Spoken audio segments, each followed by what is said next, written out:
கூட்டணி பற்றி தான் எந்த கருத்தையும் தெரிவிக்கவில்லை என முன்னாள் அமைச்சர் திண்டுக்கல் சீனிவாசன் தெரிவித்துள்ளார். சென்னையில் சட்டப்பேரவை கூட்டத்தொடர் நடந்து வரும் நிலையில் பாமக உடனான கூட்டணி பற்றி அதிமுக முன்னாள் அமைச்சர் திண்டுக்கல் சீனிவாசன் பேசியதாக வதந்தி பரவியது.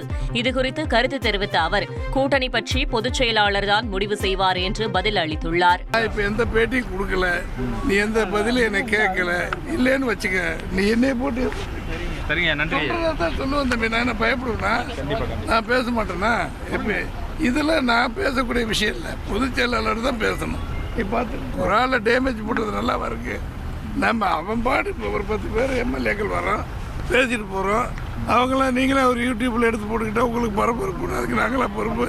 நான் எந்த நிருபரையும் பார்க்கல, நான் யார்ட்டையும் எதை பற்றியும் சொல்லலை. இதை ஒரு பதிலாக வச்சுக்கோங்க. நான் அப்படி சொல்லவே இல்லை தம்பி. நான் என்ன இருக்கேன் அப்படிலாம் போய் பேசுறதுக்கு? இது கூட்டணியை பற்றி முடிவு பண்ண வேண்டியது பொதுச் செயலாளர் எடப்பாடியார்.